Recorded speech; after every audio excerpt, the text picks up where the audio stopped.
live for that one moment till the sun sets in the evening, until you disappear to another world.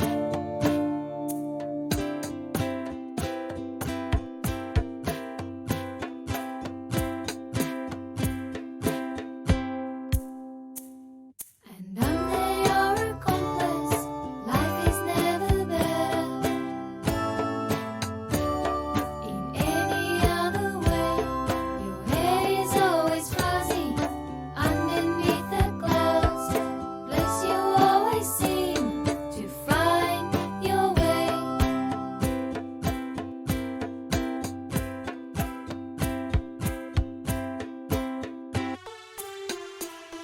You live for that one moment till the sun sets in the evening, until you disappear to another world.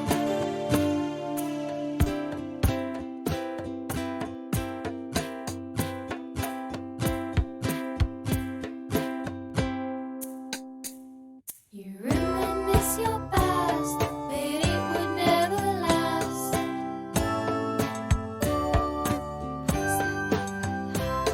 You try another day, the cycle finds its way into your own mind every other day.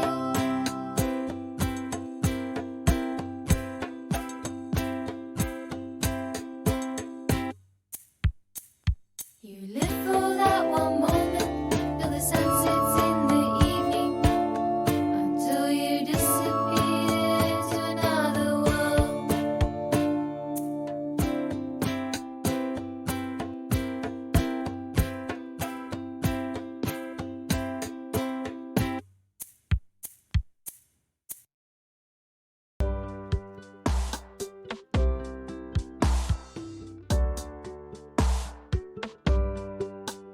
Life is hard as we know it, but I'm here for you, my friend.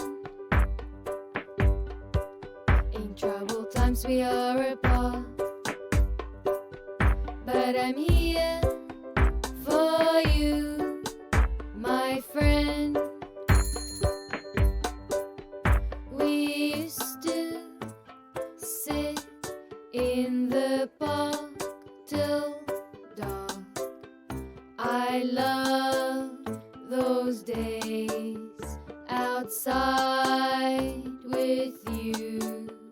I'll always remember you by my side. We're never really far apart.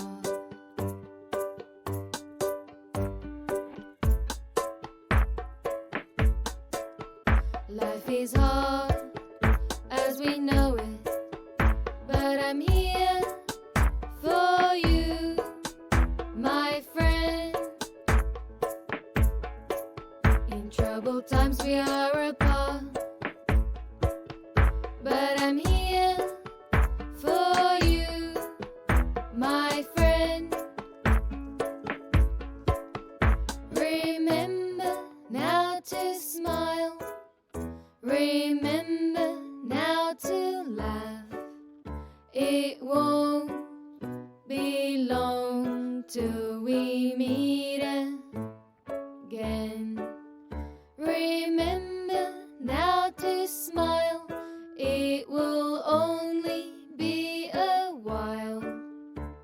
Soon we will meet again.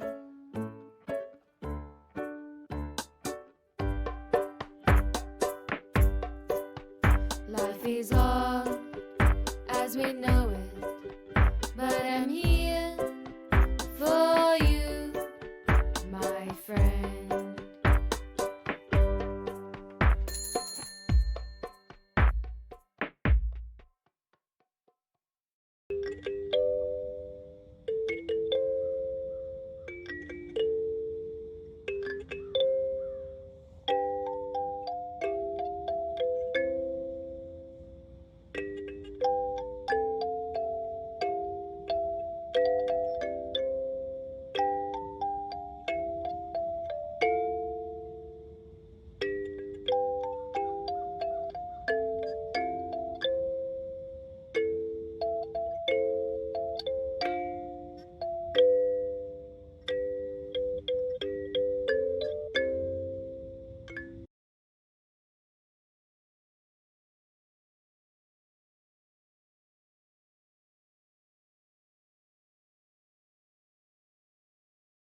All right, sound is on.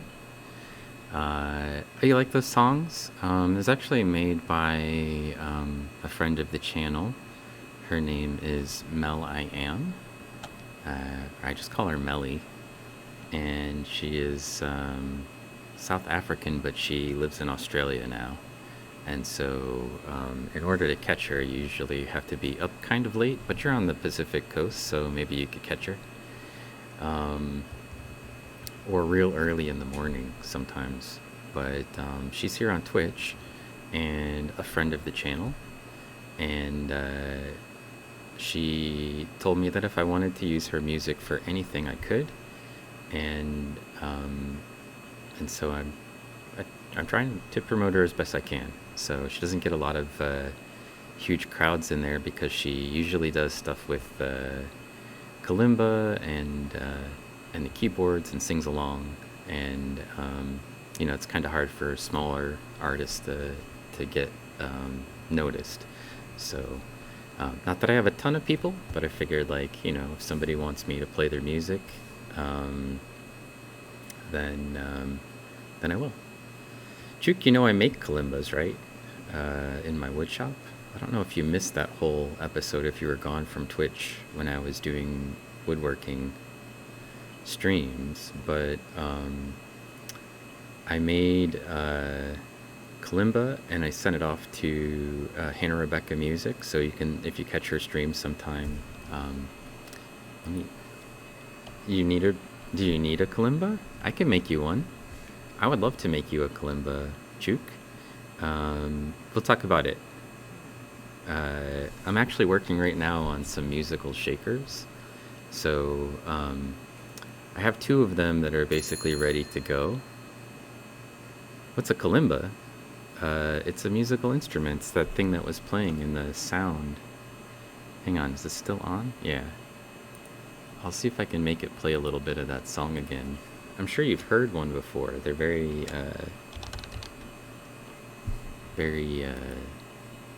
they sound like a music box, kind of. So, this one. Yeah, very much like a music box. So, let's talk about this. Yeah, I have actually the materials to make a small kalimba or a normal sized, when I say normal sized, I think it's either 21 keys or 17 keys, the larger ones. I also have these little tiny ones that I make. Those are super easy. If you only want to have 4 or 5 little tines. I think I have one that's actually 8 tines, and then I just have the keys because I can't make the keys. I don't do any metalworking. The tiny ones are your favorite. I'll make you one, Juke. I've got the material for it. I made a little one that's basically the size of a keychain. It's like a little keychain kalimba I made for Sylvia. It's super easy. It took me I don't know, maybe 2 hours to make. And then the one I made for Hannah is mixed woods, and it's actually a box, but we'll talk about it. That would be fun. Anyway, so I'm working on some musical shakers, and I have some material that I was setting aside for a kalimba. So we'll see if I make one, I probably could make 2 at the same time, and I just need to buy some more tines for them, I think, and then it would be ready. So we'll talk about it, Juke. That would be fun.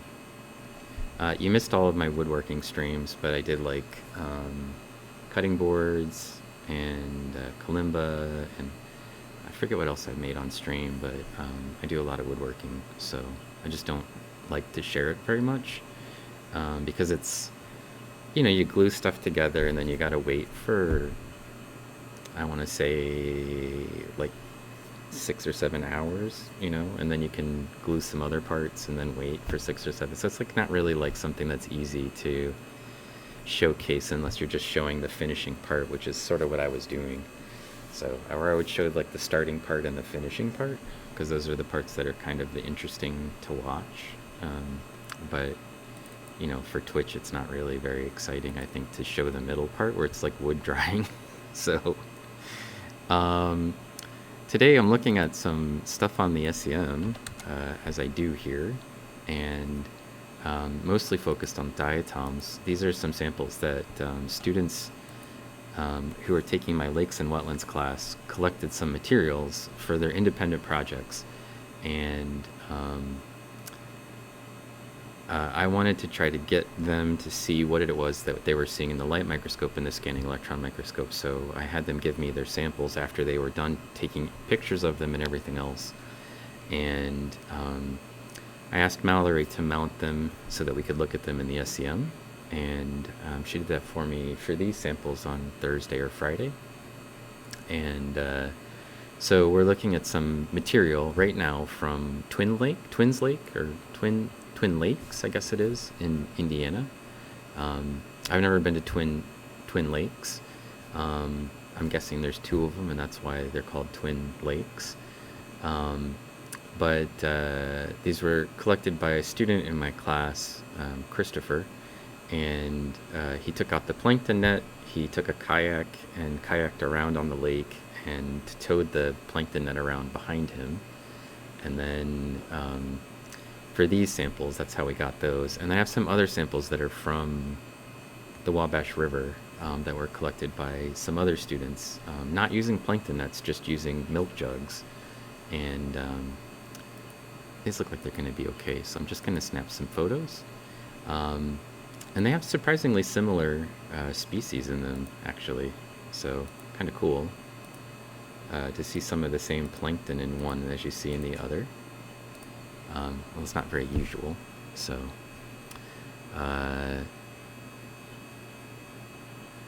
yeah. Well, I mean, it was kind of, it's fun to do stuff in the wood shop, but for the woodworking streams, I was just sort of showcasing bits and pieces of it. So, whoa, a subscriber! Thank you for that. It's Portugasque. Thank you for the subscription. That came out of the blue. Welcome to the channel, and thank you for subscribing. Now, when you chat, provided you're gonna chat, it will play a little bell for the first time you talk, so we'll know that you've chatted. That's what we do for subscribers around here. So the diatom that we're looking at right here is an Olicosyra, and it's actually a colony, and we're looking at two whole diatoms. So what you're seeing on the screen, this is the one valve and it ends here, and this is another valve and it ends here, and each of these has another valve that looks identical to it that's facing inward, and they're wrapped by a girdle band, which makes it so that you can't see them connected. But there's a piece that looks like this here and a piece that looks like this here, such that the spiny bits are overlapping. And you can see that again down here. Here's another one, and these are the same species. And again, it's Olicosyra. So for people who want to know what is Olicosyra, Olicosyra, that's this thing. And it should pop up on the screen here with an image of it, yeah. And some of the characteristic features of them highlighted. So this is very cool. You're not a great chatter. It's okay, you don't have to talk. I was just letting you know that if you want to chat, you can. Thank you for this subscription, and definitely you can have your time here however you'd like. If you want to chat, that's fine. Just want to hang out and watch? Yeah, I'm not going to complain about that. So we're looking at it in a scanning electron microscope, and for my streams, there's sort of a mix of things that I will stream. But usually on Wednesday afternoons, I stream from the scanning electron microscope, and I don't usually do anything for Monday, but it's finals week and I don't have classes. So my schedule's a little more open today than it normally is, and also I wanted to get these done for my students. So I might actually stream again tomorrow, trying to work on some other samples that I need to get for students to get them done. So it's like a nice opportunity to showcase what they're doing, and also to get some work done for the class from my part. So, it's like I was going to do it anyway. I might as well show it to other people. But it's for students. So these are part of the student projects. And the students have all kinds of different projects. They didn't just look at diatoms. In fact, most of them did not look at diatoms. But for the ones that did, I wanted to be able to sort of show them what they were seeing in the light microscope in this SEM. This is Alakasira. And I'm just going to put girdle view, that's fine. And so these are colonies, they're colonial organisms, and the girdle bands basically hold the colony together. But you can see again the features on the ends of the valve are these little spines, and these spines would overlap together with the spines on the next cell, so that they kind of interfinger and hold the valve together in place. Alright, we got this picture. Let's zoom out and look for something else in the samples. There's a lot of just debris on here, but most of the shapes that you see, like this, and this, and this, and that, and this, and these are all diatoms. So if it looks like an object that has a geometry to it, a boat-shaped geometry or pencil-shaped geometry or something like that, it is very likely a diatom. There's a few other things that might be present in the sample, but it's mostly diatoms that are making the shapes. So this is kind of interesting because you can see this thing over here is Stephanodiscus. There's another type of diatom here in the middle. This is Navicula. And here's one of those Alakasira valves that we just were looking at. And then another diatom here. I think this is also Stephanodiscus, but a different species. And you can see the detail of it like a little flower. Let's look at this and see what it is. Maybe Thalassiosira, actually. It's either their Steph or maybe it's a Stephanodiscus. Yeah. So Stephanodiscus, this is one species here. It's a little broken. And then there's a different species of Stephanodiscus up here. This is probably Stephanodiscus minutulus. This is very small. At the bottom you can see a scale bar at 10 microns. So this thing is about maybe 8 microns.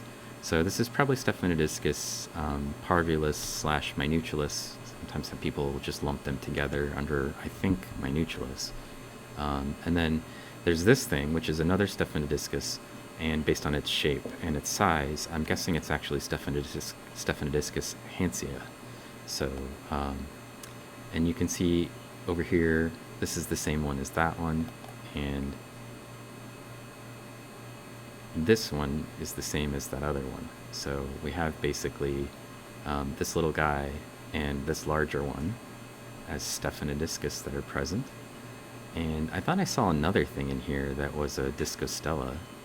But let's look around a little bit more. I think that's Stephanodiscus again. They're all very small. The scale bar is in microns. There are 1,000 microns in a millimeter. So to give you some sense of this scale, look at this typical like ruler that has a metric on it, and the smallest thing on there is a millimeter, and there's 1,000 of these microns in a millimeter, and there's 10 of these that make up basically the size of this guy. Look at this little thing. So again, this is the whole breadth of this thing, the whole diameter of the diatom. That scale bar says 1 micron. Our total field of view here is about almost 5 microns, so less than 5 microns in diameter. To give you some sense of the scale for these, Anitzia, Oligosyra. This is another Stephanodiscus here, laying on its side. Let's zoom in and look at it. So you can kind of get a sense of the spines on it. From this angle, I think this is Stephanodiscus hansia again. And you can see some of the features in this field of view. So I'm probably going to take a picture for this one. I've just got to get it centered first. And better. And you can see he's got these really cool spines.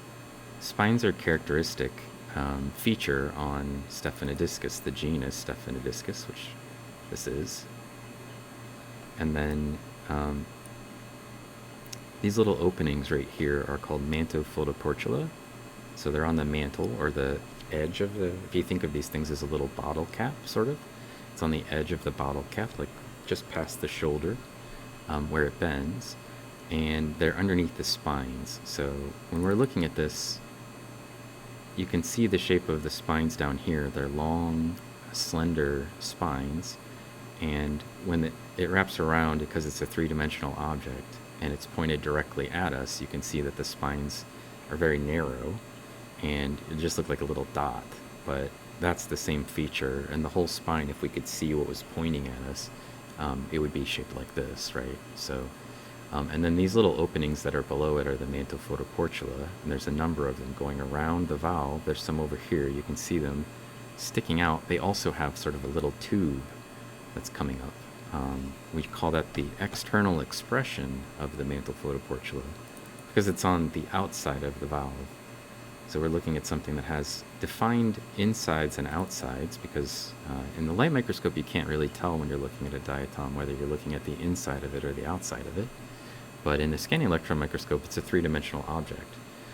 The other thing is, you'll see that when I change the speed that the beam is scanning across it, it changes the resolution. So this really grainy bit that's turning into a clearly resolved image is because the beam has been slowed down. And so rather than sort of zooming past it and getting kind of a rough sketch, it's now going very slowly across the same material, and it's able to refine a lot more of the detail because it's going more slowly across there, so it's getting more information.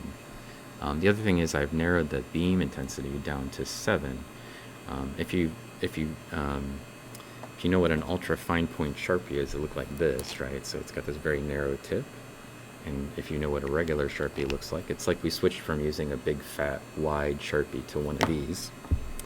And now we can draw with a lot more detail. And that's exactly what it's actually doing. It's drawing the image with basically a finer point. And as a result, it can go more slowly, and we can get more information from it. So I'm going to go ahead and collect this image, our Stephanodiscus hansia. And whenever people chat, I can only see it when I'm not running the SEM at the same time. So, hey, Cyanophyte, I'm glad that the shout-out's automatically working for you now. Fall Machine, hello, and Shadowfax, hello. Shadow Zaf.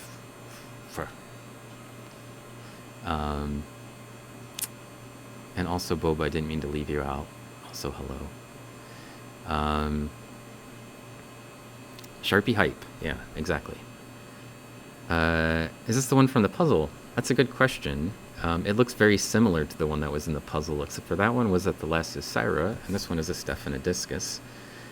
In the puzzle one that Fall Machine is talking about is that I was doing some puzzle together, and I took some of my SEM images and stuffed them into puzzle together, and then we worked on them as a team. And this one is very similar to it, but it's still in the wrong genus. They're closely related genera. The entire group, actually, of round things that you find in the fresh water that are like this are in the family Thalassocyraceae, which means that they belong in with the Thalassocyra, basically.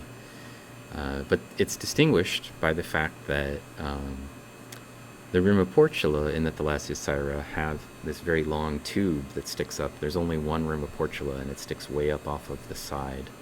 And in Stephanodiscus, there may be more than one Rimoportula, but they don't have that like singular tube that comes off of the surface. So both of those things are a little bit different. This is in fact Stephanodiscus. So Stephanodiscus, this thing. And one of the things that you can use to separate it from Thalassiocyra is that it has fascicles, very clearly defined rows that are on the surface. So this ridge that's right here that's going like, turns into little bicycle spokes or whatever you want to think of them as, with areolae between them, or little holes between them. These fascicles that are clearly defined, they each end in a spine, puts it in Stephanodiscus rather than Thalassiocyra, which doesn't have fascicles, basically. It doesn't have that structure where there's a costi or a ridge on the valve face that delineates the spacing between the areolae. And that's a primary characteristic that separates them besides the Rimoportula. So if the Rimoportula tube for some reason was broken off, you'd still be able to tell that it's a Stephanodiscus just from the fact that it has interfascicles or costi between the fascicles. This is Stephanodiscus, and I think it's Hansia. See Hansia. That's a common species that we find in relatively elevated nutrient conditions. So this is an indicator of elevated, like, anthropogenic eutrophication, or if you like, extra nutrients in the water than what would normally be present.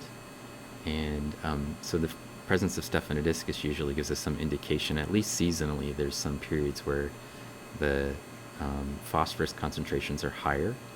And this is actually the other organism that I was looking at before, and this is not Stephanodiscus and not Thalassiocyra. I actually am not sure exactly what species this is yet. This is actually the first time I've even looked at these samples, so I don't know what I'm looking at the species level for this. And I'm actually kind of confused by these spine things, but I can tell you what genus this is. This is Discostella. I know what genus it is automatically. The species is a question mark for me, though. It's too big for many of them, because they are very small typically, and these aren't actually spines that are out here on the edge. These are actually the mantle photoportula have like an extension that comes off of them, kind of like the Rimoportula, only these ones are weirdly bifurcated. You can see that here, like they split in two. I've never seen that before. I don't know what that is. So I'm not an expert in Discostella. It could be something. It could be a new species. It could be an existing species I'm just not familiar with. I have a whole book on Discostella in my lab, and I've looked through it, and I don't remember seeing anything that looks like this. So we're going to take some more pictures of this, and then I'm going to show some of my friends what we're looking at, because I don't know what this is. I know what genus it is for sure. That is a Discostella. The way that you can tell that it's Discostella, the way that I can tell it's Discostella, is the Mantha photoportula that we're looking at, that's out here on the edge, and also presumably the Rimoportula, actually occurs between the costi. So here's a costi and here's a costi. It's actually positioned in between them. You can see that here as well. Like, rather than being on this one or on this one, it's actually in between. Here it's in between, here it's in between, here it's in between two of them. So the costi end and the structure is actually in between those, which puts it, absolutely puts it into the genus Discostella. And then after that, the species is the characteristics. But, you know, this has like a faint star-shaped structure on the valve face, which is normal for Discostella. But these crazy spines are not something that I recognize as having seen before. That doesn't mean that it's something new, it just means it's new to me. Could be something new though. So yeah, it's a find. This is, genus is Disco Stella, just like Stella, the person's name. And there you can see some examples of some Disco Stella. We found some really cool Disco Stella in the Wabash River as well. So the other sample will have some Disco Stella if it's if they're present. Those ones will probably be Disco Stella astericostata, which I'm very familiar with, having seen it a bunch and published papers on it.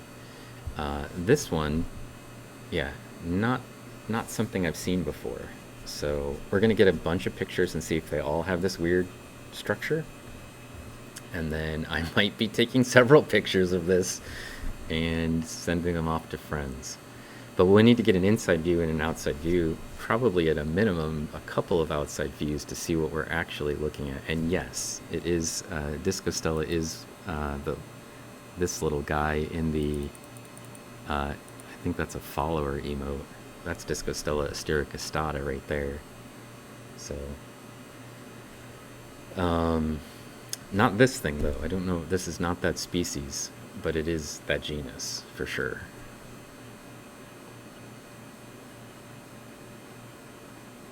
Pretty cool. And this is something that I kind of love about what I do, which is, he's the right one. Good job, Shadow. This is actually something I really love about what I do, which is that every time I look at a lake, I find something I've never seen before. You know, like, there's lots of lakes that are filled with things I've seen before, but there's always a chance that I'll find something that no one has seen before, and that no one has ever seen in a scanning electron microscope before.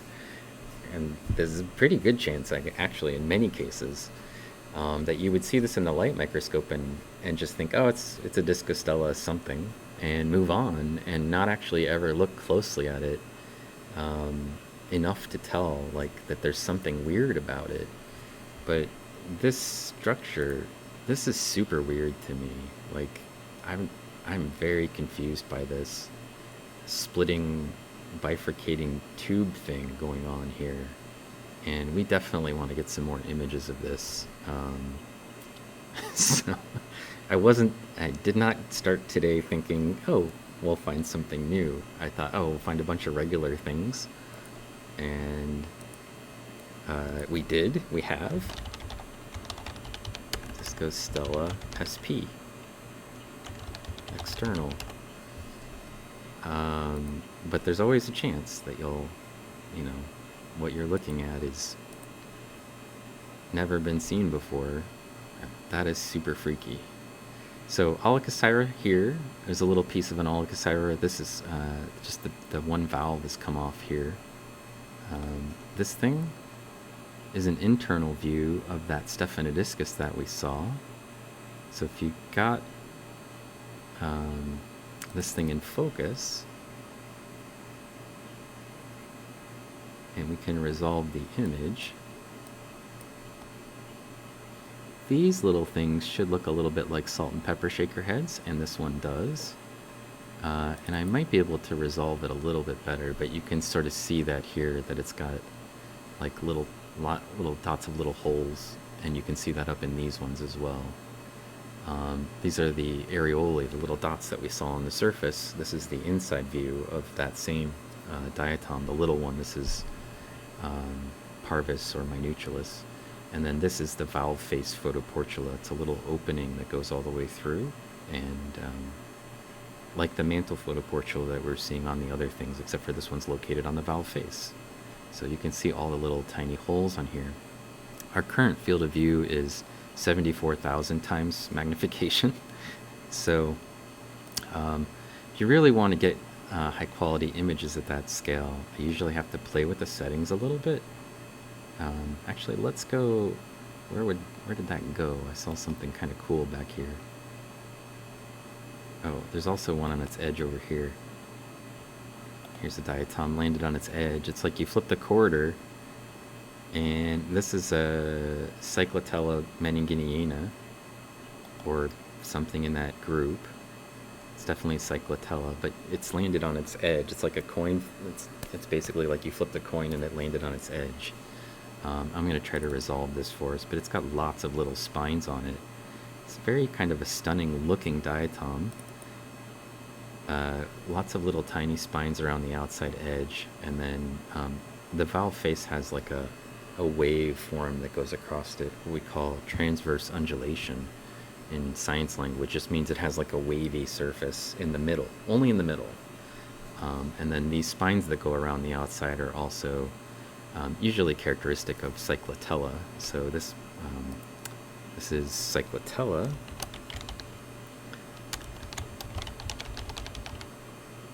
This one.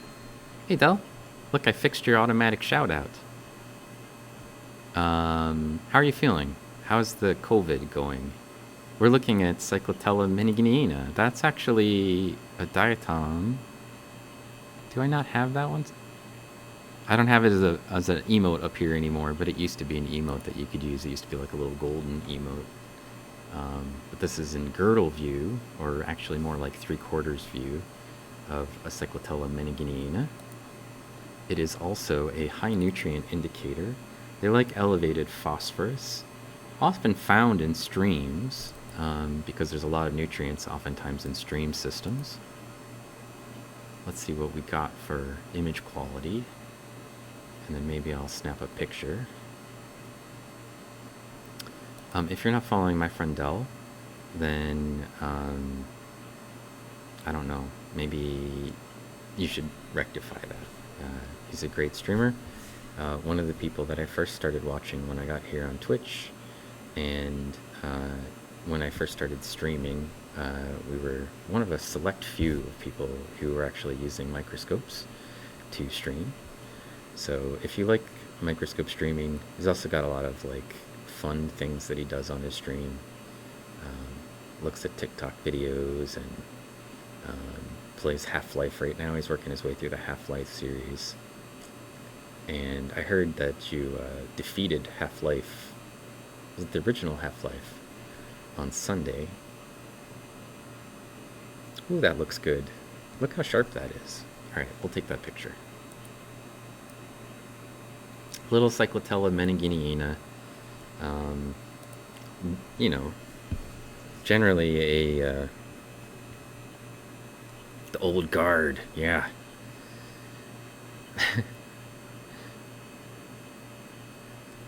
You did defeat it. That's good to know. I'm sorry I missed it. I think I stuck with you until the TikToks were over, and then I was taking pictures of birds for a large chunk of my Sunday, and then I had to wallpaper my daughter's room. So, well, help wallpaper my daughter's room. So, and I've never wallpapered before, and neither has my wife. And so that was an experience, but we muddled through it. I think it actually looks pretty sharp, but the idea of putting up wallpaper with somebody who's a perfectionist is, and I'm not the perfectionist, is a challenge. Let me put it that way, because like everything needs to line up perfectly, or else, you know, the perfectionism starts to crank down on their brain. So yeah. I was fine, you know. I've been together with my wife for a very long time, so I knew what I was in for. And I'm the calming presence, so when she freaks out, it's usually like, let me try. I don't know that I can do any better, but I can definitely calm things down. So, doesn't it look good? It looks good. That's a good photo. That's an entertaining photo. You can see like straight down the side of this thing and see that wave on the front. It's looking good. Got the SEM humming today. Yeah, dramatic angle, exactly. It's boring Cyclotella minigineana that you find in, like, I don't know, every river in Indiana. And I don't know, it still looks cool when you see it in the SEM. It doesn't matter. So it still looks good. Everything in the SEM just makes it look better to actually see things in 3 dimensions. So could be worse. So you're feeling good. You're recovering for the most part. Jonathan's Gamecast, hello. Look, I have to shout you out like a caveman because I still haven't put you into my automatic shout out tool. There you go. Hope you're doing well, Jonathan.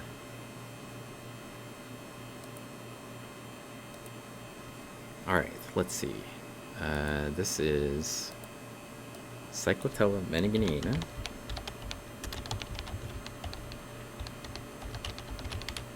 My favorite part about Cyclotella menigineana is listening to my students try to pronounce the name. They're like, and then they just quit. And I'm like, menigineana, what's wrong with it? And they can't do it. And then they make a face at me like, why you make me speak Latin all the time? And then I try to explain it to them many different ways. Well, did you try to say it like this? Men, again, iena. And they still can't do it. So, I have no doubt, however, that if I asked Dell to say it, because he's good with the tongue twisters, he would just belt it out. No pauses or anything. Cyclotella menigineana.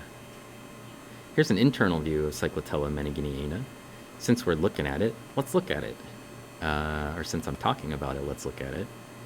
And this is the same species we were just looking at, except for now we're looking at the inside of it rather than the outside of it. And it's out of focus, which I'm fixing. There we go. And these things that are on the outside are these like poker chip margins or paper plate-like margins. This is the Mantophotoportula, these things that are jutting around on the inside here. Those are Mantophotoportula. You'll notice that they're lined up with the costi. So there's always one at the end of the costi. And when I was talking about Discostella, I said, oh, they occur between the costi. Those would have been located like here rather than on the costi. So this is a characteristic of Lindavia, Cyclotella, things like that. And then it has a valve-face photoportula, this thing right here with the 3 little openings around it. We'll zoom in and take a look at it. And it also has a rimoportula, which is this guy right here. And it looks like a little mouth. And like the actual valve-face or the mantle photoportula, like these guys, it's located on a costi, which makes it Cyclotella. So this is an example of something where you'd see something round in your sample and you're like, I don't know. I mean, you probably could tell that it's menigineana without a scanning electron microscope pretty easily, but you might not know where the rimoportula is until you look at it in a scanning electron microscope, because this feature you probably can't see in a light microscope. And so you kind of have to learn what's what through the SEM, and then once you know what it is, you can go ahead and know for sure that it belongs in that genus, which kind of sucks. It would be nicer if we had things that we could just tell from the light microscope what it was, but diatom taxonomy is complicated, and in the old days everything was just Cyclotella. We didn't bother to fight with it like this. We just went, Cyclotella. It's round, and it has these things, these openings on the outside edge, so it has a distinct valve face. And that's all it took in the old days to be Cyclotella. And then eventually people started splitting things apart based on characteristics. And one might argue that that's actually kind of a challenge to do with the cyclotelloid group. And people have run into all kinds of problems ever since with it. But there are some characteristics that we think are pretty consistent. And one is that the rimoportula, where it's located, shouldn't change. And I would argue the presence or absence of valve-face photoportula and the location of the mantle photoportula with respect to where they are in the costi all matter. So let's get a little picture of our friend Cyclotella menigineana. And we'll see how it goes. Let's see. What did I miss? Freya's Fairy, hello! You're doing a bit better today. You had an unfortunate development this morning. You will spare us the details of thank you. Get well, Dal. Let's see. Jonathan Gamecast, I'm well. You've discovered a paper you co-wrote has been cited 34 times. Oh, that's nice. I like when my papers get cited, and it's definitely nice to see. I use ResearchGate. I don't know if you ever used ResearchGate, but it tells you when your papers get cited sometimes. And then sometimes I just go look at like the Google citations occasionally just to kind of see what people are citing. So,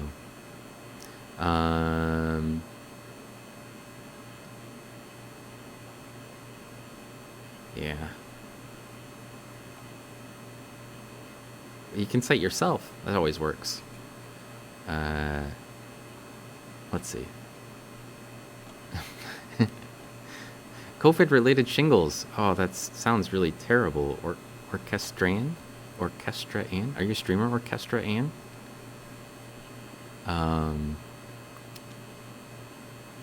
Shingles. Yeah, that does not sound like fun. Is the outer lip higher than the valve face? Yes. In 3 dimensions, this is the bottom, or the flattest part. And on the outside, this part that looks like it's flat actually has a tangential undulation, so like a wave form that goes kind of like this, just one wave. And then this stands above, the thing that's pointing out at us stands above the surface, and then it's like a bottle cap. Like if you had a bottle cap, this white band that we're seeing is the rim of the bottle cap. So if you have like a 2-liter bottle or something, just think of it kind of like a little bottle cap.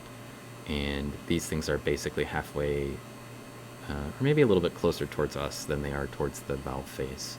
So the costy kind of like curl or hook upward, and then the rim, the white part that you see is definitely standing up higher.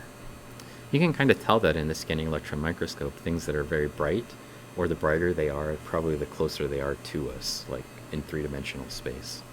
So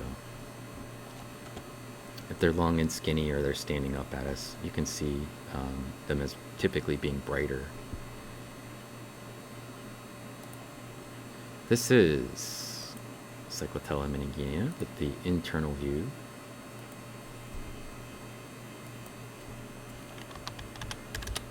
There we go. And let's go looking for some other things. I'm focusing on the round things. Not for any particular reason. What is this little guy? It's that little tiny thing we saw before. It's also Cyclotella meningiana. It's just a very small one. And here's another Cyclotella meningiana. You can see this is different than the one we looked at, but it has the same structure. And in this one, here you can see the sort of spiny bits on the outside. And this is the valve face area. There's usually a little tangential undulation here, but it's so small it basically can't even make a whole tangential undulation, which is normal. For the really small ones, it becomes harder and harder to tell that they have that feature. These are internal views of Stephanodiscus. This thing, not sure what that is actually. Let's go look at it.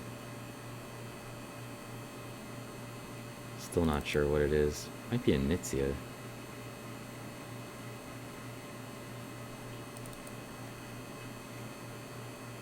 It looks like a Nitzia. Yeah, it's a Nitzia. And then Aulacosira we've already seen. So everything we've seen. We didn't image the Nitzia, but, you know, I could do without taking pictures of those. And then there's an internal view. It's like a Steph. There's a little tiny Steph again.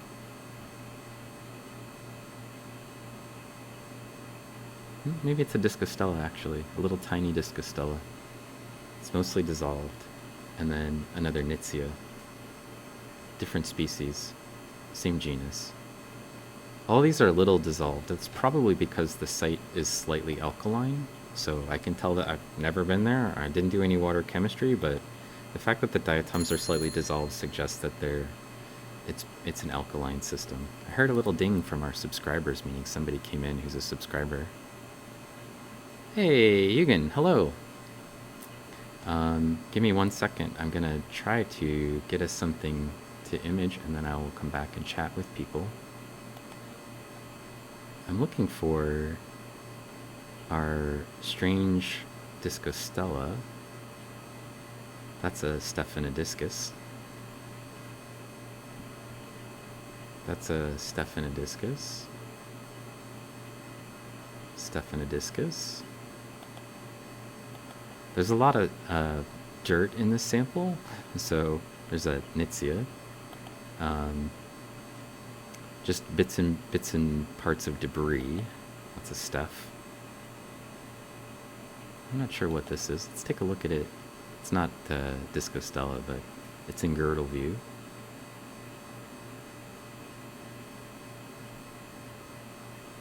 Still not sure what that is. Oh, it's got an apical pore field. So that's a clue for us. That kind of limits what it could be, down to a few things. It's probably Diatoma, based on the shape and the fact that it has apical pore fields.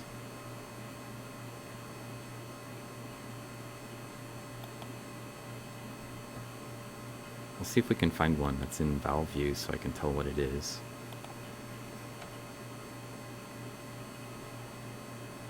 This is a navicula, so has a raphe, which is this slit-like structure that's here in the middle that they use to crawl around with.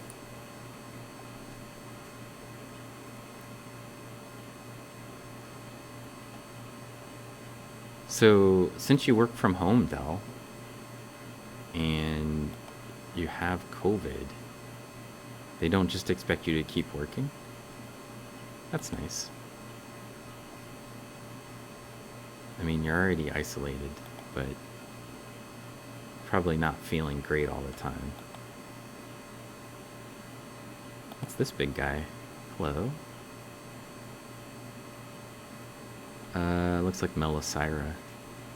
I think I saw some Melisira. There's a Hansia amphioxus right there. I think that's a Hansia. Maybe it's a Nitzia. In retrospect.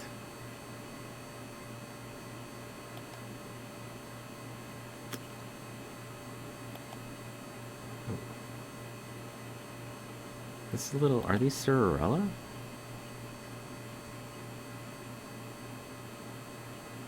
Yes. There's a little Cerarella. They look like maybe Angusta or something like that. There's another one here, I think. Yeah. Here's Oligocera. This curved thing is an Oligocera, I suspect. Let's take a look at it. Yeah, that's an Oligocera as well. It's a curved one. Sometimes so this is Angustissima. Sometimes the curved ones are used to indicate something about water quality. Usually Angustissima is like murky conditions, low visibility. It does pretty well in those settings. Well-mixed lakes that are a little murky. Oh, look at this little guy. It's a Stephanodiscus. It's unusual looking.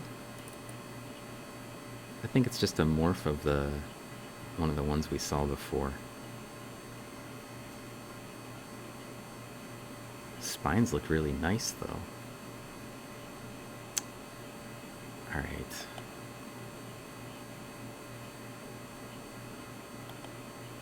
Keep getting psyched out because I see Stephanodiscus minutulus or whatever this is, and Hansia, and they look very similar to Discostella from up here.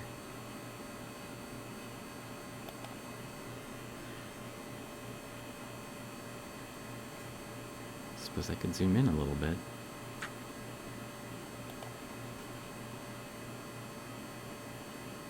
Stephanodiscus.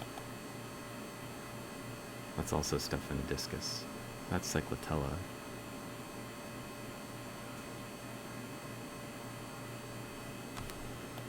Hmm?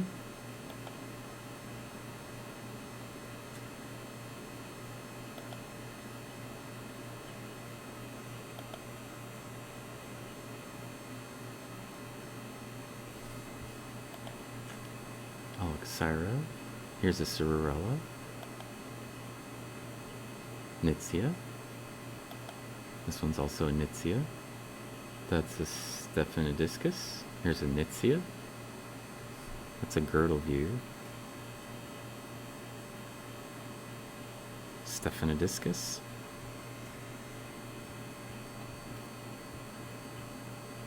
Getting things into genus is pretty easy once you know what it is that you need to look for. So although I'm just blurting out names and you have no way of knowing for sure if I know what I'm talking about,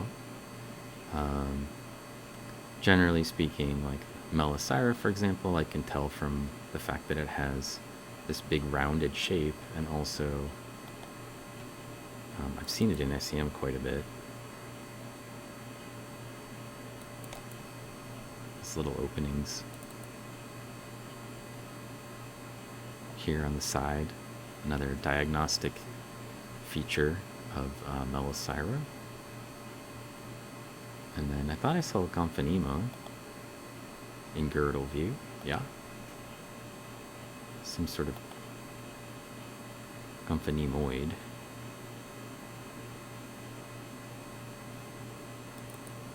So it's wedge shaped. Not sure if that's a spine or not on the top of it. Oh. It's an interesting one. Again, it's in girdle view, so we can't really see the true shape of it very well from the valve face.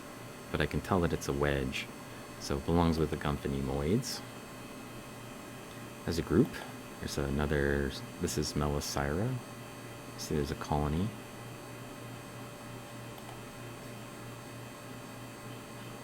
Stephanodiscus.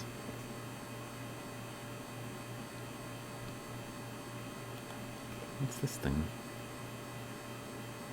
Alochosiris. Both of those. This is also an Alochos. There's one of the curved one, Alochosira.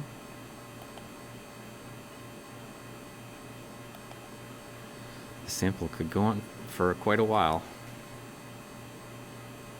Well, that's pretty.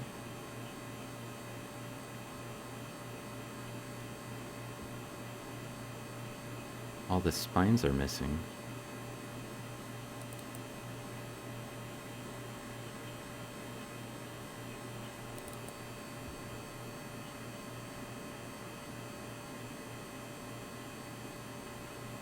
It's like a little tiny wagon wheel. It's the stuff with all the spines missing, which is kind of weird. This is a girdle view. This is the Hansia that we saw, Stephanodiscus Hansia.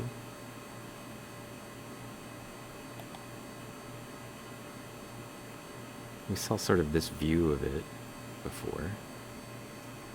This is the whole frustule.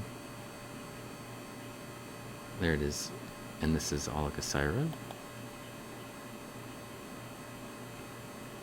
It's another stuff. There's a little Nitzia. There's a Cerurella. Here.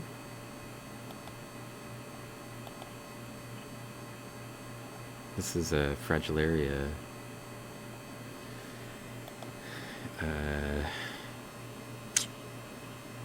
Constrictor, something like that.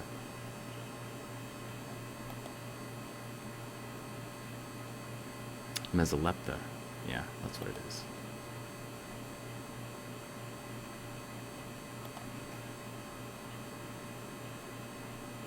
Meninginina, little Stephanodiscus with the spines all missing.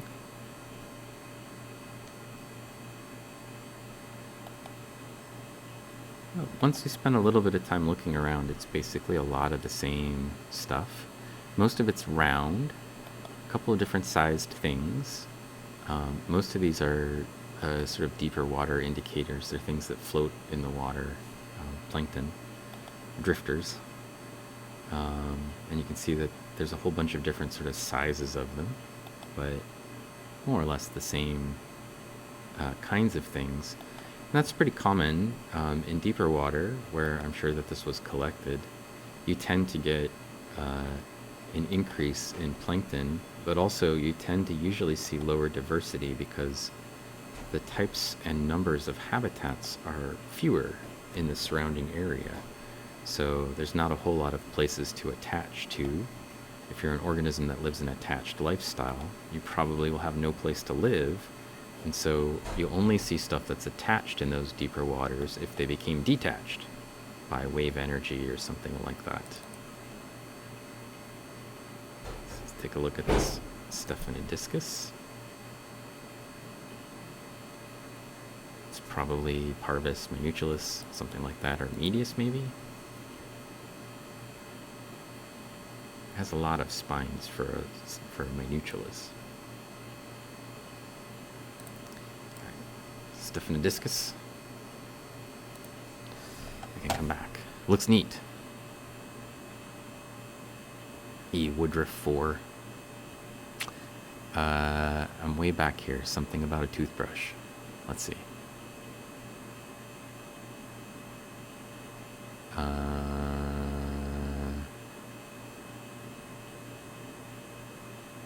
Oof.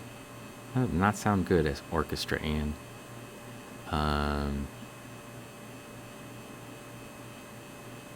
Not a streamer, just a watcher and a lurker. You play flute, piano, and double bass. It sounds like maybe you should be a streamer. How does one spell this scientific name? I'm not sure which one you mean, Jonathan's Gamecast. It was from a while ago, but I usually shout out names in the channel like this. Steph and a discus, like that. Could be that one, I don't know. When people swear ingesting diatoms or diatomaceous is good for your body. Yeah, it's not. It's just silica. It's not going to help or hurt. Hey, Dr. Derp, welcome in. Look, you got auto-shouted out because I managed to get your name in there even though I didn't have Jonathan Gamecast in yet. Your Innit wants to cosplay as a snail in the winter. Aw. I bet it's a cute snail.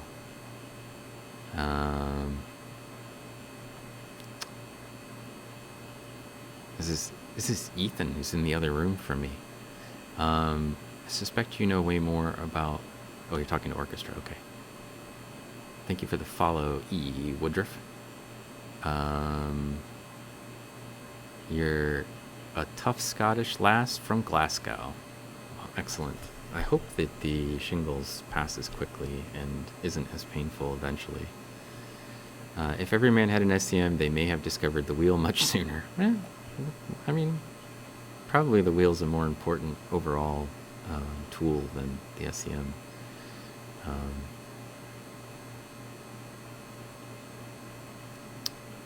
Let's see. I typed in that. Yes. Claire Burr, hello. Welcome in. Thank you for subscribing. I love Scottish accents. Doesn't everybody in America love a Scottish accent? I feel like anybody with a Scottish accent immediately ranks higher than anyone else who doesn't have one. You could be terrible at being a musician and just like talk a little bit and people like, just keep talking. I think that's true. Diatomaceous earth can be good for your garden, Claire. If your garden needs to get rid of snails or slugs, which usually are damaging crops and things like that. Or if you're trying to keep ants away, don't tell science though. Can be good, doesn't have to be. Oh, here he is. Shh, shh, shh, shh. Elder Goth, hello. Do diatoms regulate their buoyancy? Yes and no. Diatoms have many different ways to try to regulate their buoyancy, and one way that some diatoms can use to regulate their buoyancy a little bit is, you see these little holes on the outside. Hang on a second, I gotta type something here.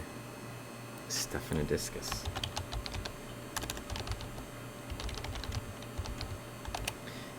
These little holes on the outside right here, those are called mantophotoportula. And in many species, they will squeeze out some sort of chitinous threads.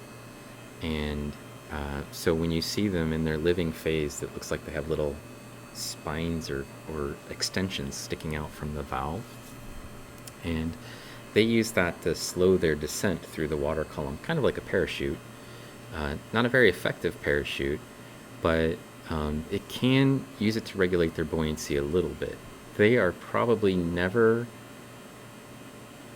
negatively buoyant, except for there are some species that they observed in the marine world that when they're replicating, they, like in the process of replicating, they become neutrally buoyant, which would make sense. I mean, you want to float.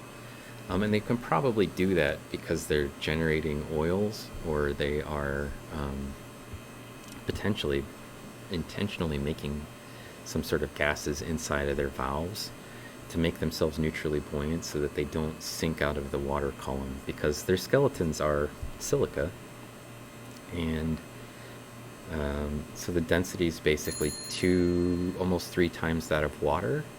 So they're always going to settle through the water somewhat. And the heavier their skeleton is, the more likely they are to be they're never positively buoyant, sorry. They're always going to be negatively, for the most part, buoyant. So they're always going to be sinking a little bit. And, but the heavier their skeleton is, the faster they'll sink. Some diatoms intentionally regulate their buoyancy the other way. So I'm sure you were asking, can they make themselves float? Because that seems like the logical thing that you might want to do. But sometimes the diatoms will intentionally sink themselves. And that's because they're very clever. And they belong to this group up here, at least some of them belong to these things, Oligosyra.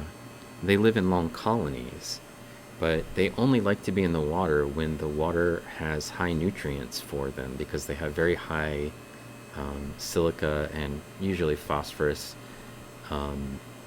requirements to grow. And so the rest of the time they don't want to be in the water column because there's not enough nutrients for them to be active, but they're in the sun, so they're trying to make food for themselves, but they can't actually make skeleton for themselves if they don't have the right nutrient combinations. And so they don't really want to be in the water column. So what they do instead is they intentionally sink themselves, and they wait for the next time when a lake mixes or there's currents or something that lift them up into the water column. Because a lot of times the nutrients are trapped in the bottom part of the lake during stratification. The upper part of the lake basically becomes low nutrient environment because all the nutrients get consumed by organisms, and then when they die or they sink, they end up being released as they remineralize in the hypolimnion, in the bottom part of a lake, and it concentrates the nutrients in the bottom part. And if a lake is stratified, in other words, there's no mixing between the upper part and the lower part of the lake, then the nutrients stay in the bottom part of the lake. And if you're an organism that wants nutrients, you want to wait until basically spring or fall, because then the temperature at the top of the lake and the temperature at the bottom of the lake are roughly the same, or what we call isothermal. And under isothermal conditions, it's very easy to mix the water from the bottom of the lake all the way to the top of the lake. And when it does, it can pick up diatoms, and also all the nutrients get carried up through the entire water column, which means the nutrients are trapped at the bottom, but the light is all at the top. And during the spring and the fall, basically, you can get these mixing events, or destratification events, that then mix all the nutrients from the bottom of the lake up to the top of the lake where the light is. And because they're photosynthetic organisms, they want to be where the light and the nutrients are. But if there's no nutrients, they don't want to be up there. So they'll just sink themselves and wait for the next mixing event on purpose, which is kind of cool. This is a very weird scenario. Sorry, I stopped because I was trying to see what was going on here. This is going to be a cool picture. This thing at the top, Discostella, some sort of Discostella. It may be the one that we saw earlier, just a very small one of it. This thing in the middle ground is a Stephanodiscus, like facing us, and this thing on the bottom is actually a Cyclotella meningiana, but it's facing the opposite way. But it looks like they broke open, and it had something that was a Stephanodiscus on one valve and a Cyclotella on the other, with a little tiny Discostella hat, which definitely is not the case. This is just a random. This is the way they landed on the slide. You can't mix genera across valves like this, but it looks very funny to me as somebody who knows what the species are, because it looks like they work together. It looks like it cracked open, and you have these three species living together, but it's just the way that they landed on the slide.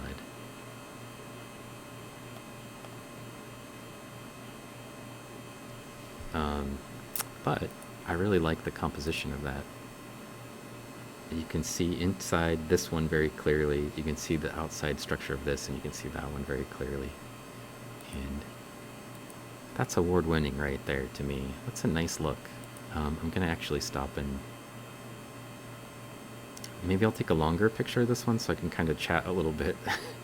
And also it'll give us a chance to look at this little Discostella when it comes into resolution finally.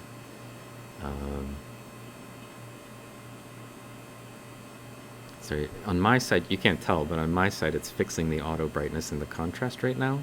And when it does that, I usually just stare blankly waiting for it to fix itself, because it takes a while. There, it's fixed itself now. So if I look like I just suddenly started staring off into space, it's not on purpose.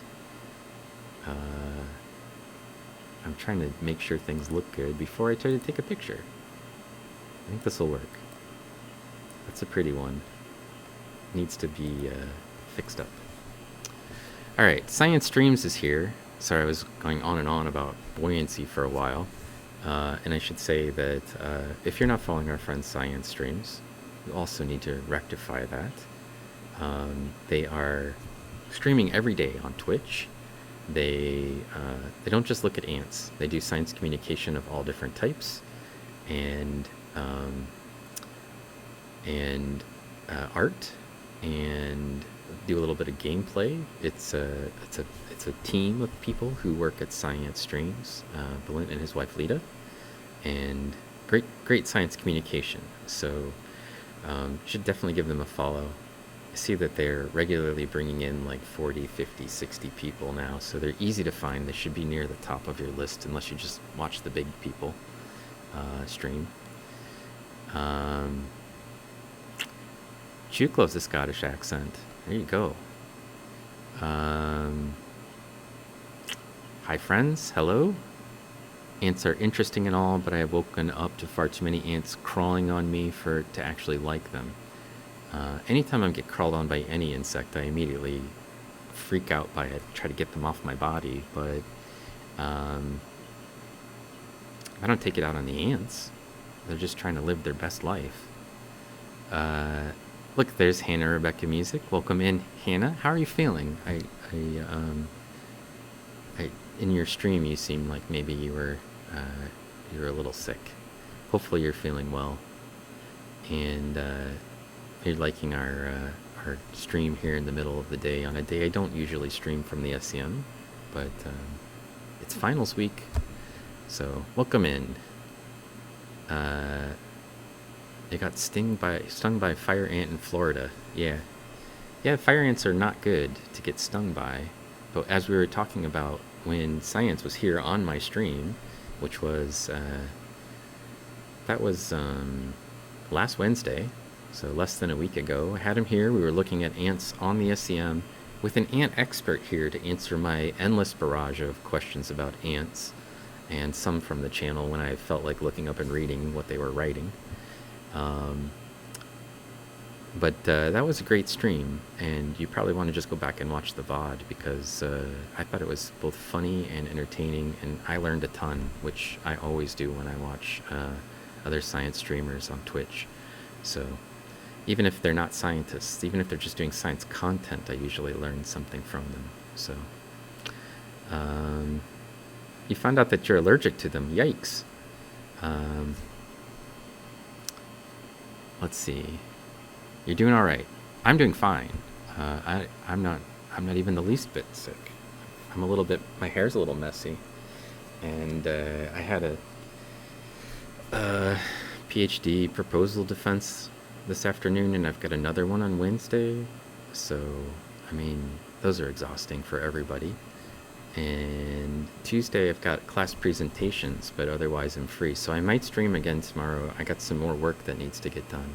It's already 5:10, and I was really just planning on streaming for like, an hour, and I've already gone over that. So, but maybe I'll stay till 6 or 5:30 or 5:45, something like that. We'll see how it goes. Jonathan, have fun at work. Sell some cameras or lenses or whatever. Make some money. Let's see. Yes, very cool. Also, a question with the mixing of waters during spring and summer. Would it be best to make ecospheres around that time? It depends on what you want. So typically the lakes will mix in the spring and the fall, and summer's a time of stratification and winter's a time of stratification, but inversely stratified. What I mean by that is in the summertime the upper waters are warm, and so they have a lower density, and it's hard for the wind energy to mix them into the higher density water that is at the bottom of the lake. In the wintertime everything is upside down. There's ice, and then there's it's 0 degrees Celsius, and then you go 1 degrees, 2 degrees, 3 degrees, 4 degrees. It gets warmer as you go towards the bottom of the lake, and that's because water is densest at 4 degrees, and ice has 0 degrees, floats, and there's an issue, which is basically, the 1 degree water is going to be lower density than 4 degree water, and 3 degree water is lower density than 4 degree water. 5 degree water is also lighter than 4 degree water, and 6 degree water is also lighter than 4 degree water. And so it's this sort of parabola with it's 3.98 degrees Celsius is the coldest, most dense water. And so in the wintertime, lakes are upside down. The warmest water is at the bottom, and the coldest water is at the top, but they're still stratified. They don't mix. So regardless of that, when would it be best to make an ecosphere from a lake? Whenever. You want to probably capture it sometime when, in the summer you get like low nutrient conditions. In the spring and the fall you get higher nutrient conditions. So you get what's called a seasonal succession, which means that there's a transition from spring to, through to fall. You get different organisms that show up under different temperature regimes. Summer's warmer, so you get more zooplankton, and the transitions for the algae usually shift as well. From diatoms usually occur in the spring and the fall, and they eat up all the silica and then basically can't make more diatoms of the same type, so you get this transition to diatoms that need less silica as you go through the summer. So so Elder Goth, they do kind of regulate their buoyancy as well. They tend to sit right at the boundary between the thermocline, which is where the boundary between the upper water and the lower water, we call it thermocline. It's a density barrier between the two. And so you'll sometimes see them kind of sitting on that boundary, and in some lakes they'll actually just rest on it.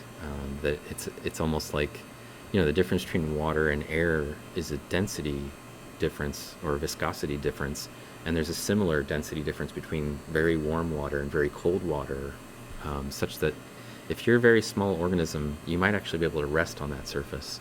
So in some systems, usually there's some sort of convection that carries stuff back up in the upper water, and then the boundary between them separates the upper and lower water, but the upper water still mixes.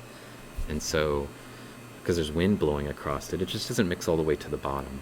So hopefully that helps. It's like basic limnology, but most people don't know how lakes work. So, but I teach about it. So if you have more questions, just ask away. It's not been a fun 2 months. It sounds terrible. Um, March, shingles in April. Naughty Cash. I knew a Disco Stella in high school, and they were not as cool as the Diatom. Uh, well, do they like disco music? Did they do a disco dance? Um, you're totally gonna use this emote with Diatom's emote. What is that? Sally. Oh, Sally Disco. Oh, it's Sally W. Yeah. Okay. I don't have any of her emotes yet. That's funny. Well, you should use it with this one, though. Although you can only use this one in the channel. Where's the little Disco Stella? Where's the follower emotes? Oh, here. This is the one that's on your sweater. Right there, Hannah. That's a Disco Stella. You could disco that way. Let's see. I should also give a shout out to Naughty Cash here. I don't have any mods anymore, really. I just do everything with robots, but there you go. Naughty Cash is a musician. You should give them a follow. Check them out.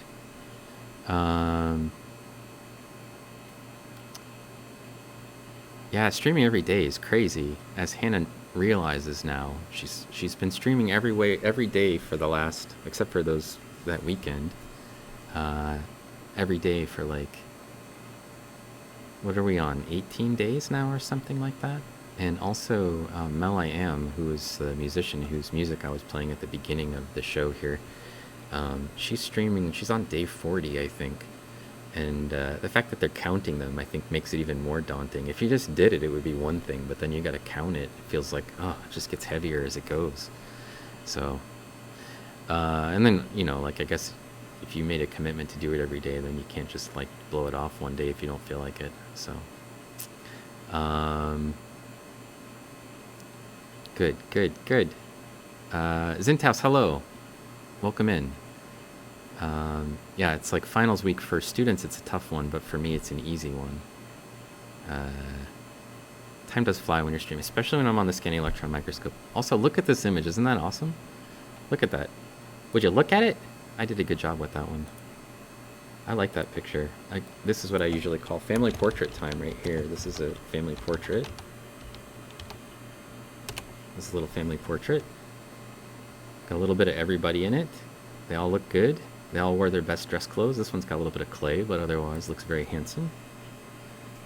Let's look around for something else to image while I'm trying to read my way through the chat, but it's non-stop comments, which I'm not going to complain about, but how am I supposed to keep up with that? Also, now my wife is sending me updates about which birds are on the bird feeder at home. She's very excited because the Orioles have stuck around and we just have Orioles all the time. This is Ricosphenia. We haven't seen any of these, but that's a Ricosphenia. It's curved. It's got a curved wedge shape.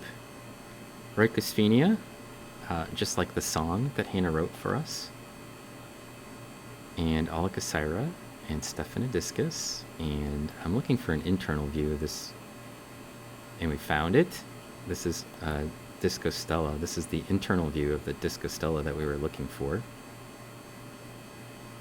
This is the one picture I needed. And it's a little out of focus right now, so give me a second. I found something that might be new. Could be a new species. Like about, I don't know, an hour ago. And I've been looking around for an internal view of this thing because that'll help. If it's a new species, we'll be able to tell. But I need this view in order to figure that out. And then if it is a new species, we'll be back looking at this slide again. Maybe not with you guys around, but I will. Potentially new species. Not a big deal. You guys have seen that here before, right? Just all the time.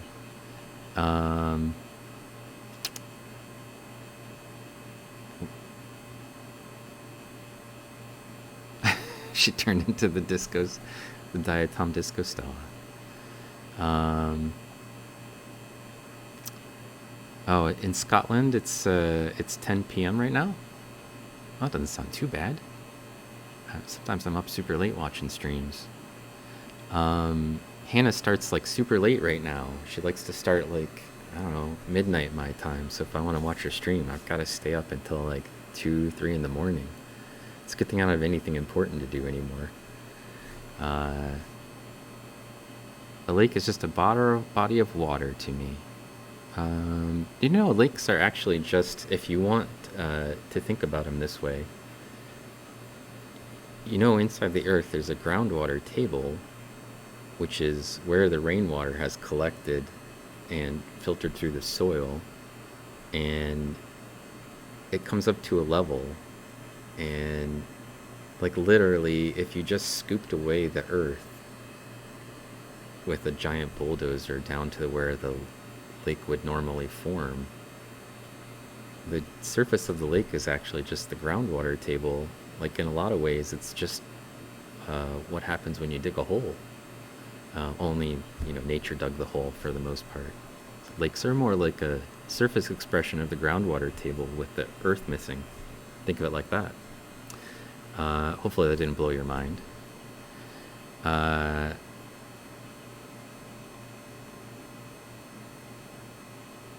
What are we looking at on the microscope? This is a diatom. Welcome in. Hello. Hello 73. Hello. That is a cool little flower emote you have. The TwitchCon 2022 in Amsterdam? How do you get the little flower? I want a flower. You have to buy tickets for that?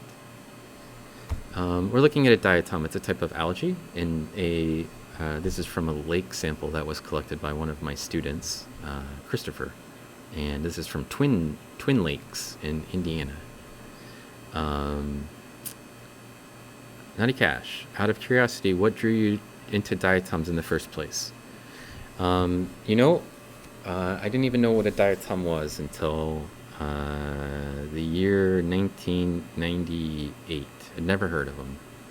And I had already gone through an undergraduate and my master's degree, and I had started working at the United States Geologic Survey. I was actually a geologist. I still am, technically. And there was a person there that was working on diatoms who joined our research team. I was actually looking at micromollusks at the time, and I wasn't really like a specialist for mollusks, but I was working with a mycologist, and I was like the lab technician. I kept the field gear running and did some sample analysis and collected samples and that sort of thing with him. And I wanted to go on to get my PhD at that point, and I started talking to the diatom person because, one, diatoms are charismatic. They're very, very interesting looking in a microscope, and I think that's important to me, that it has to look like not hot garbage, basically. So pollen, generally out. It looks like hot garbage most of the time. Sorry, people who study pollen. And it looks okay in the SEM, though, by the way.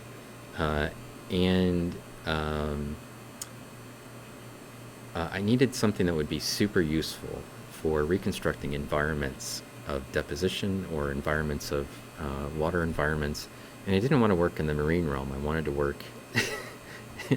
work in freshwater systems, because I wanted something that was close to people.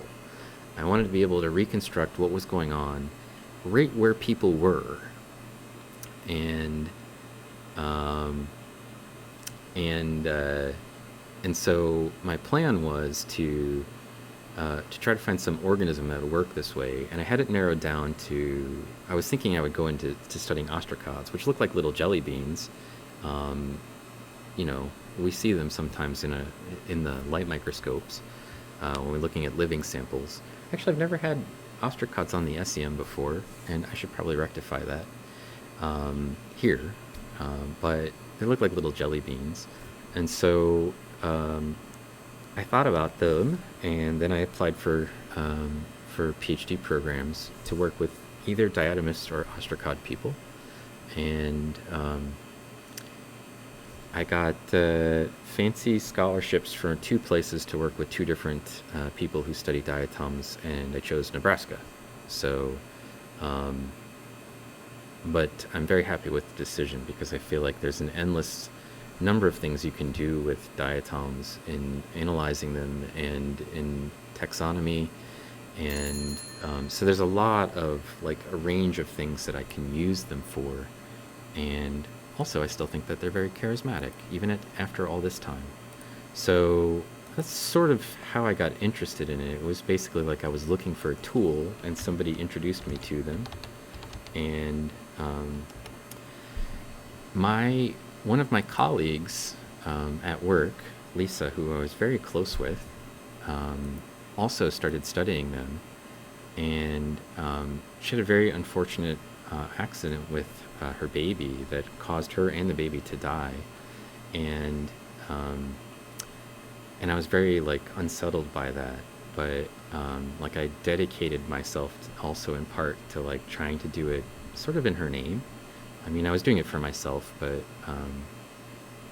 like I was kind of inspired by her and her interest in them to study them myself, and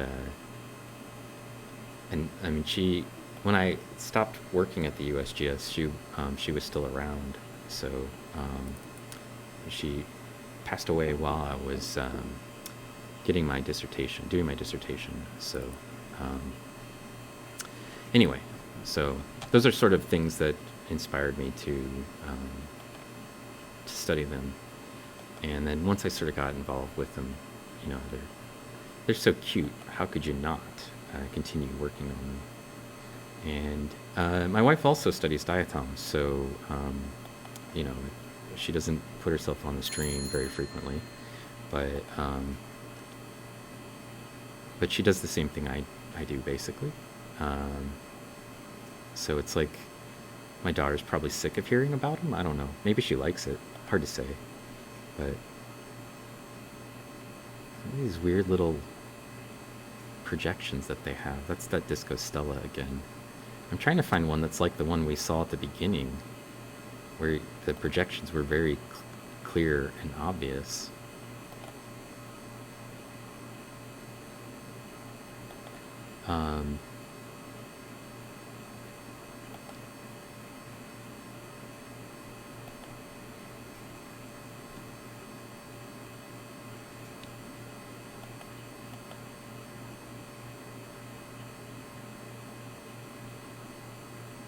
Keep finding Stephanodiscus though. Well, I never even got to this other sample I wanted to look at, but I feel like we've got some pretty good images of this one, and it's already 5:30. And oh, is this the one I started with? I think this is a different one. Perfect.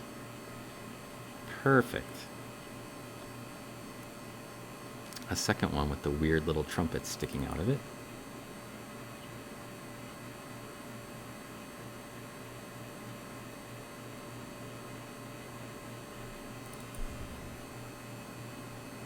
This one's an innie.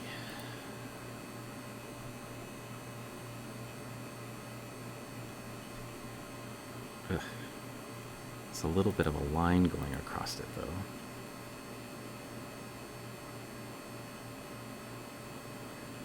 Which is from the junk that's next to it.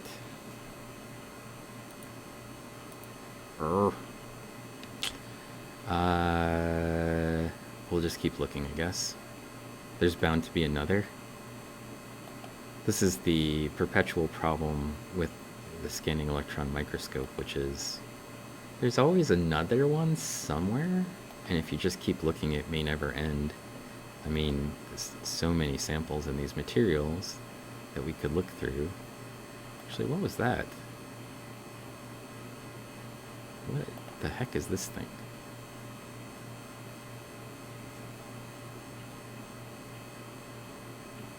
It's a giant gomphanema.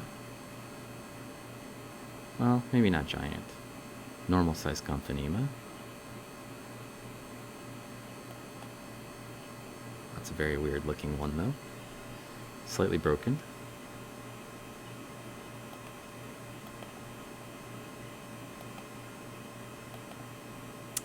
You know, you could be searching around for like hours, and then you'll just come across this like perfect specimen just sitting there, no junk on it, completely clean, completely all the features visible that you were hoping for. And so when you use the scanning electron microscope long enough, it starts to feel a little bit like you're gambling, you know, like you sink all this time in to try to get this good image. And there's a chance that you'll get one. So, and then you keep finding them, but they're not quite perfect. So, you know, it's like, oh, I was so close. There must be another one right around the corner. And then you just keep going. And then you look up and it's midnight. You've forgotten to eat. You haven't had anything to drink for 4 hours. And you've had to go to the bathroom but forgot about it like 3 different times. And you're like, maybe I should stop. That's pretty much how it goes. All right. I'm going to try to catch up.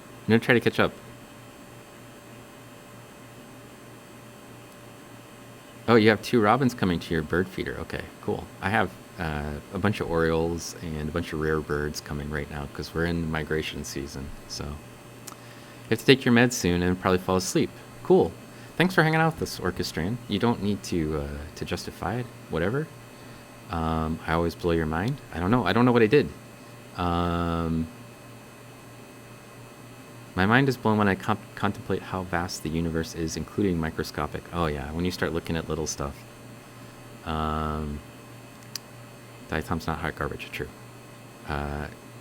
You could raid Danny. He's super early. I'll take a look at it. It's pretty likely that we would, because he's raided me so many times and I never get to raid him back. So, Broken Symmetry, hello. Ostracod people. You gotta watch out for those guys, yeah. Actually, my postdoc supervisor was an Ostracod person. Michael Learning, hello! How are you? I am good to see that you're alive. I haven't heard from you. And you guys went off to the Scottish hinterlands or wherever you were and camping. I thought maybe you got eaten by a giant mushroom. If you're not following our friend Michael Learning and you like mushrooms and you want to learn about mushrooms, follow her. You'll really enjoy it. And I didn't put any mushrooms on the SEM while you were gone, Michael. I'm just going to get some more sometime soon.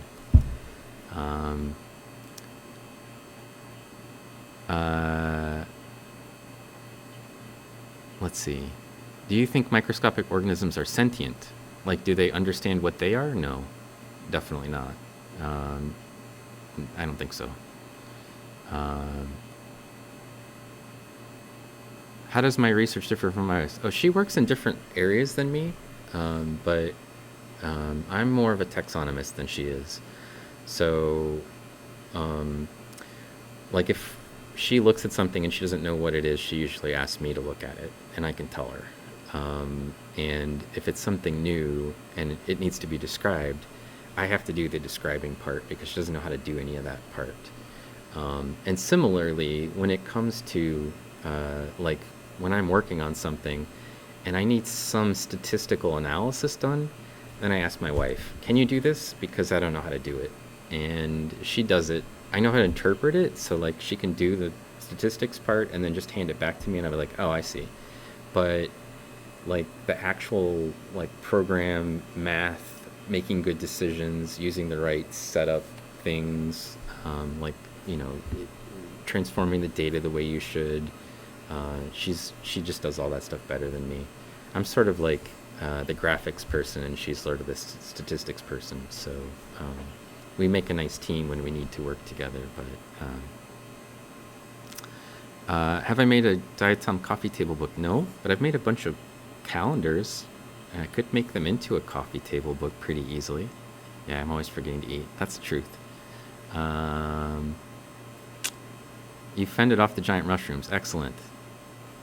Okay, I made it to the bottom. I made it to the bottom of the list of people talking, and I only had to wait around a little bit for this Diatom image to completely finish developing here. So, Alakasira. I always tell my students, when they're trying to learn the names of things,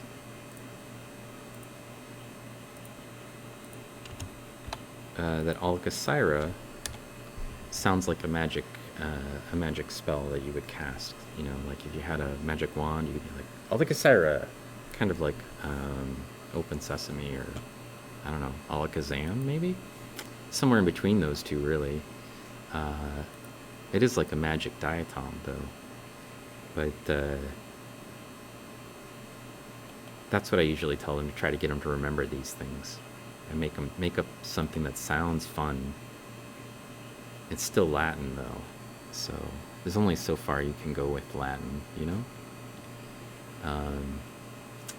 Is Little Chook still in the audience? Because she was going to teach us Latin, and I didn't want to diss Latin while Little Chook was around, if she's going to be teaching us Latin.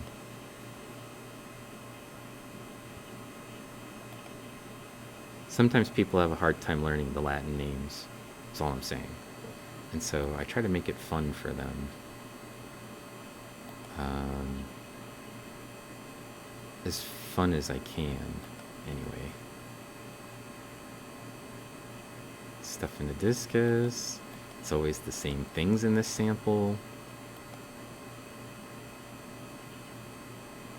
I feel like we were over here. What's this? A broken stuff in a discus.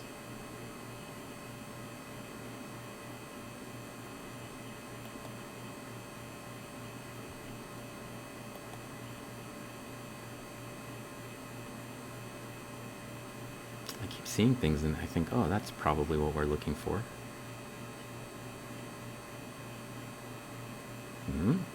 That one actually is what we're looking for? No.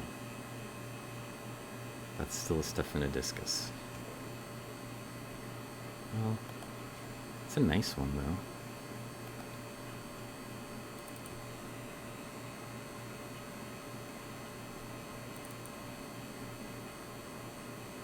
It has an innie. Sometimes, because the diatoms have to form basically back to back inside the valve, some of them have like a hump in the middle, like this one has a indented valve face, and it means that the other valve had an outward pointed valve face that fit right into this little depression. So this one has like an innie, and that one sort of has an outie belly button. It's not really a belly button, but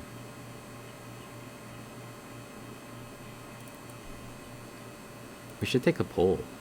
How many people have innies versus outies on their belly buttons? That would be a good poll. It'd be good to know. As long as it's anonymous. Wait, who's leaving us? Oh, you're off. You got work to do. We'll see you later, Claire. Thanks for hanging out. Has my wife ever joined me on stream? No, she walks through the streams sometimes, not in the SEM lab, but at home. And sometimes you see her at the door going, "Are you streaming?" Like through the little crack, and then you'll see me nod my head yes to nothing. That's what I'm answering yes to. But sometimes she'll show up in them, but she doesn't want to like. She has told me she wants to. She was considering streaming from home from the light microscope occasionally, but then she never does it. So she doesn't have a lot of time. You know, she's just the primary caregiver, so she's got an 8-year-old she's got to manage most of the time, and when she's not managing the 8-year-old, she's got like Girl Scouts today, so you know, she runs the Girl Scout troop. She's got to come up with activities for them. She's super busy, so yeah, I could just put a bunch of calendars into one book easily. I have enough pictures to easily make a calendar. I mean, to make a book. That's not hard. Okay. A tiny book? That would be funny. I could build a coffee table. Yeah, I could do that. Actually, my daughter's room needs this, like, sort of like a... It has a bay window, and they want me to build some sort of like thing she can sit on that has storage underneath of it. You know, it's like a bookshelf slash thing, but they wouldn't give me specifics about it. So, but that's going to be coming up. Gonna have to build some furniture. So, um, not diatom related furniture, but is she ever in the yard during? No, actually, Boba, when I do the bird streams is usually on Saturday or Sunday in the somewhere between like 10 and like 2. It's because she went to the grocery store, and so she's out of the house, and I'm usually just there with my daughter, but she just is either watching her, she's watching something on YouTube or drawing or whatever, or she's in the yard playing with the neighbor kids. So, do I do furniture building streams? Well, I do woodworking. I have done some woodworking streams, but I haven't done any recently. But I'm working on some musical shakers right now. Hannah, are you still here? You're here, aren't you? I have some stuff. I might want to send you one of these, but I don't know if you want it sent, where you are.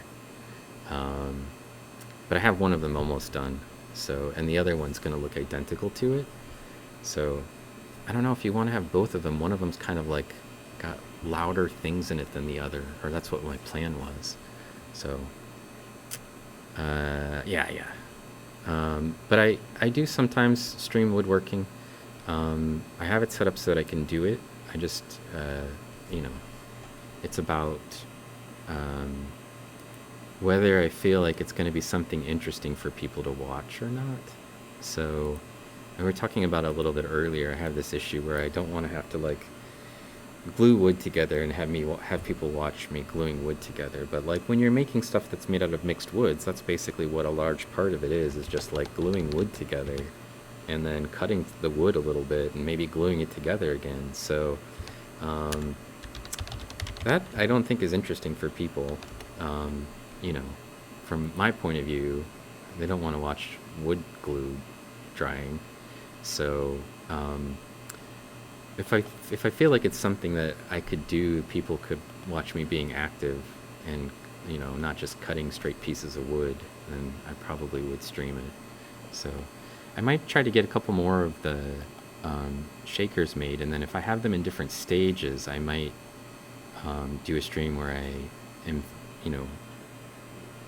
finishing the work on one while I start the work on another, so you can kind of like be entertained for an hour or something or two while I'm doing the work. Sometimes the work is mostly done and I just have to let wood dry though, or glue dry rather. And like I said, it's hard to find something that I think would be always appealing for people to watch when I'm doing it. Plus it's like I have to play music or something so I can mute it when the very loud wood cutting tools are operating, because the microphone picks it all up, and not in a good way. So I try to be very careful about making it so it's not like a catastrophically loud noise at people, which is what it is if you're not wearing headphones, which is what I do. So, it's just another Stephanodiscus, but again, it looks kind of nice.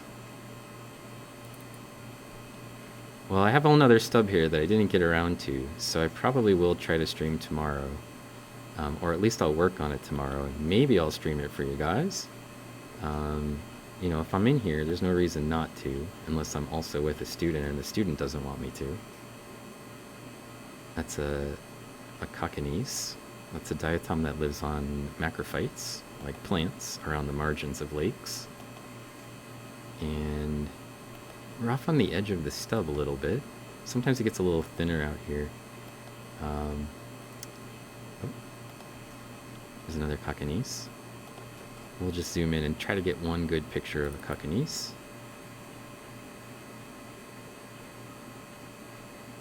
There we go.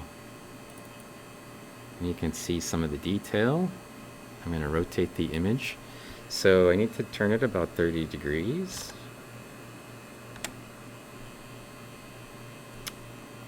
I rotated it right off the stage, as usual. Pretty good guess on the angle.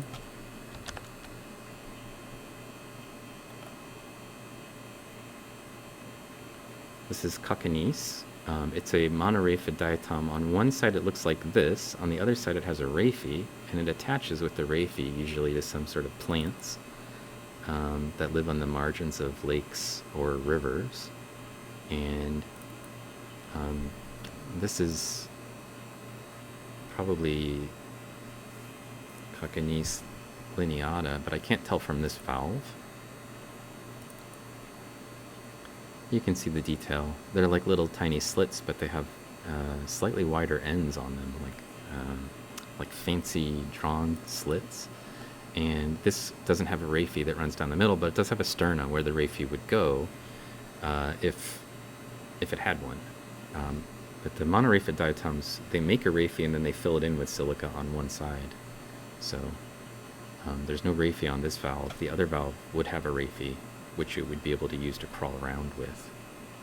All right, let's set this to speed 8 and beam intensity down to 5. And I feel like that will be okay. And that's a slightly longer photo. And I can pop back here and see what's going on. And I can talk a little bit before we finish up. So,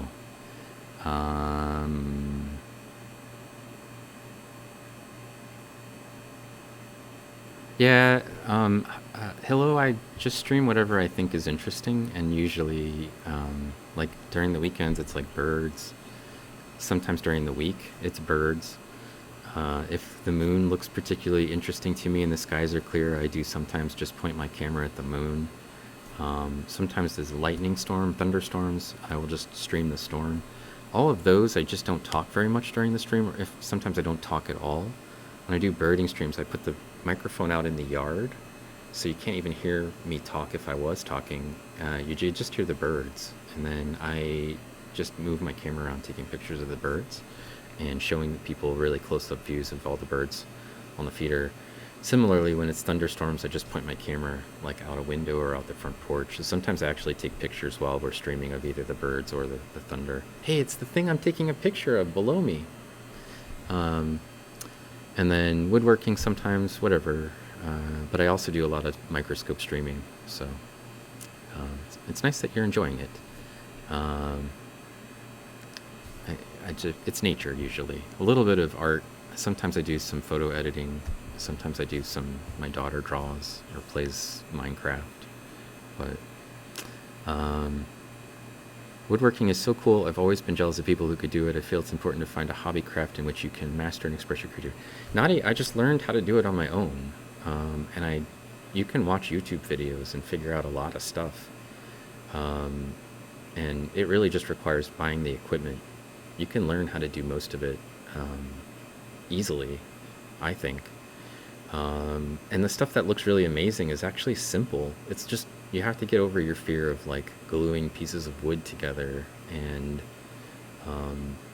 it helps if you have some cheap wood to play with, to start with, before you buy some expensive stuff and try things.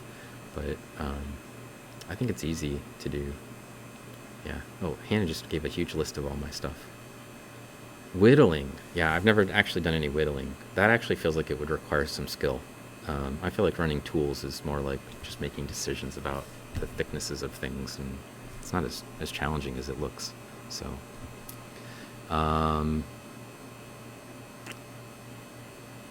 whittling, yeah, it does sound cool. Just you gotta watch out you don't cut yourself, right? Because you got the sharp things near your fingers, like I do.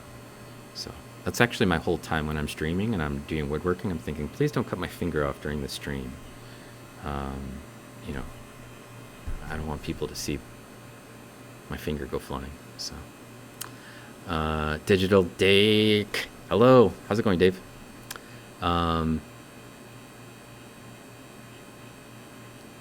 Yeah, that's actually, my photography is very meditative for me. It's a lot of like, breathing, thinking, trying to stay calm. So, Yeah, I think it probably would violate TOS to lose a finger, but I think at the time I probably won't care so much about the TOS, Kelton. Yeah, heavy. It's actually, that's why photography is like a nice one for me, because it doesn't actually require a lot of like, if I do woodworking a lot, I'll also rough on my wrists and hands. So, all right. Well, I think we've had a delightful little stream. Maybe we'll do another one tomorrow in the morning sometime, before or after my presentations. Maybe it'll be in the afternoon. I don't know. I'm all over the place this week because I don't have anything on my agenda besides writing papers and whatever else. Oh, collapse. Wow. So I'm gonna, yeah, we'll find somebody to raid, and I didn't make any promises, but maybe paleontologizing would be a good choice. Let's see who's out here. Call sign Scarecrow. I think I just raided them last time though, so I feel like I shouldn't raid them again. And Science Stream was like literally last Wednesday. Let's see. Our choices are the music or science from my list of people. Anybody have a choice between music and silence or science that they would prefer? No agenda is chaos, yeah. Sharp balloons? I don't think we want to go to sharp balloons. That sounds super dangerous. Gonna pop balloons at people. I mean, sharp balloons are soft, aren't they? Well, since it was asked very nicely to us by Claire if we could raid paleontologizing, and he always raids me when I'm on in the evening, I think we should raid paleontologizing. My second choice was going to be Mandy Prater, but I actually have never seen her. I just followed her like last night or whatever. So, but she's streaming right now, so I don't want to just raid in somebody I've never seen, because who knows? Maybe they're going to do something I don't like, play a music I don't want to hear. All right, thanks everybody for hanging out, for chatting. We've had fun. I feel like we've seen some really cool diatoms today. Maybe you learned some things about diatoms like synthetically here. And always great to see everybody and to chat a little bit and get to hang out. And I'm going to put this ending screen up, and it will play a list of people who did something. Some people who did things. We got people that hung out. We had a subscriber that was Portugasque, yeah, and that was cool. Completely unexpected. I don't know if they've ever seen us before. I just came in and subscribed like hot. We got followers from E. Woodruff 4, Biddy Bika, Nightrune, and Unclean 56. Those are our followers. So thank you everybody for hanging out, and thank our followers and subscribers and new followers and subscribers. And I'll talk to you soon. Maybe tomorrow.